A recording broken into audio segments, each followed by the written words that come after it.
this Kristen Jacobson. Do you find yourself feeling insecure despite your success? Let's talk about what's really going on.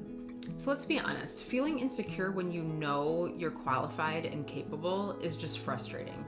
You have the degrees, you've done the work, you're not winging it, and yet there's this lingering voice in the back of your mind that keeps whispering, what if I'm not actually good enough? This isn't because you're broken or being dramatic. There's actually a solid reason for this. And no, it doesn't mean you need another productivity hack or positive vibes only mantra. Let's talk about your brain. More specifically, let's talk about the two systems that are constantly trying to run the show. Your logical brain versus your emotional brain. So, the logical part of your brain, also called the prefrontal cortex, is the part you think is in charge. It's the one that tells you, you have years of experience, you know what you're doing, just relax. And it's great at rational thought and decision making and seemingly staying calm under pressure. But then there's your emotional brain, and this includes your limbic system, especially the amygdala. And this part of your brain really doesn't care about your resume or promotions. It cares about safety, and it's on the lookout for anything that feels even remotely like a threat.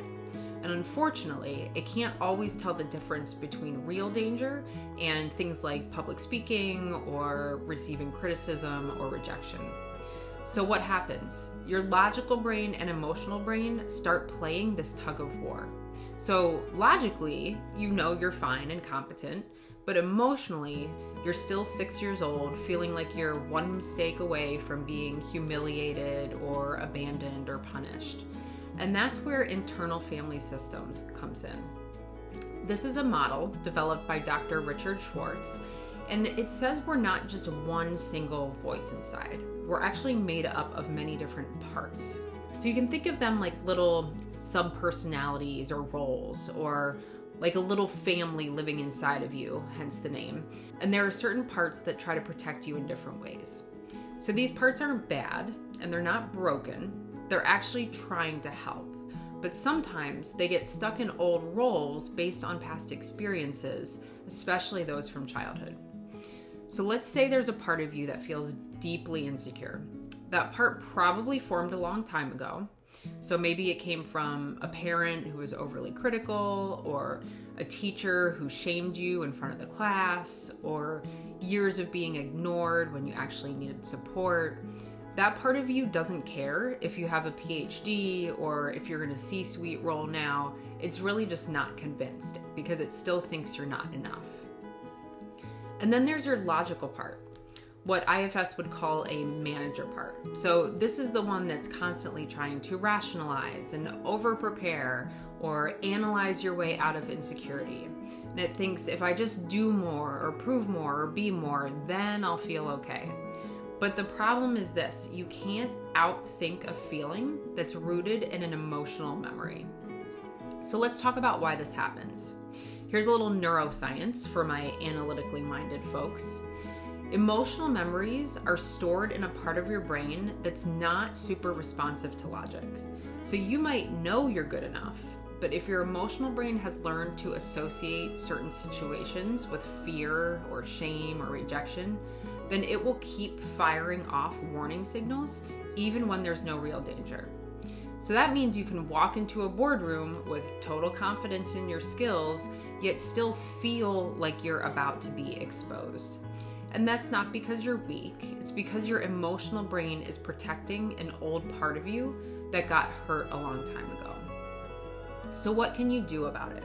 So you want to stop avoiding the insecure part and start listening to it, which can feel very counterintuitive. But here's what that can look like. Number one, you want to get curious. So instead of shutting down the insecure part, ask it, what's it afraid of? Just get curious. Is it afraid of rejection, judgment, criticism? Number two, you want to recognize that it's a part, not the whole. So feeling insecure doesn't mean you are insecure.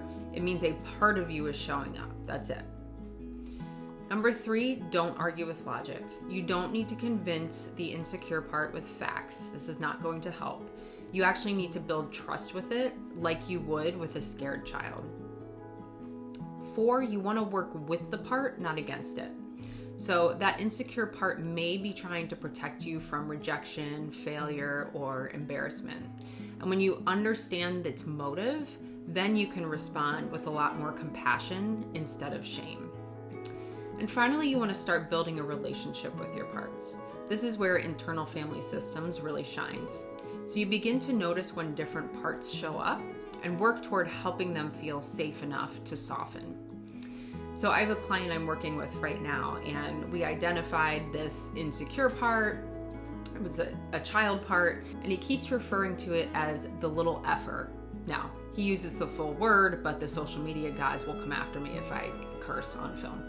So anyway, we had to really work on him having compassion for this part and not seeing it as an enemy, right? Because really this was just a wounded part. It was a child part of him that didn't feel good enough and felt like an imposter at work, and, was having a lot of self-doubt about his worth and competence. So the main takeaway is that you can be confident and still feel insecure, and you can know your worth and still have moments where it doesn't feel real. And that's not a flaw in your thinking. It's how your emotional system was trained. But when you stop trying to bulldoze your feelings with logic and instead get to know the parts behind them, then that's when things actually start to shift. Not overnight, but for real. And if this sounds like relief, then good, it should be. Because it's not about faking it till you make it. It's about finally listening to the parts of you that never really got the chance to feel seen, safe, or good enough in the first place. And that's where the real work and the real freedom begins. So if this resonated with you and you feel like you could use some help with this, feel free to reach out. My links are below and in my profile. And please be sure to like, comment, and share this post if you think it would be beneficial to somebody else. Thanks. I'll see you next time.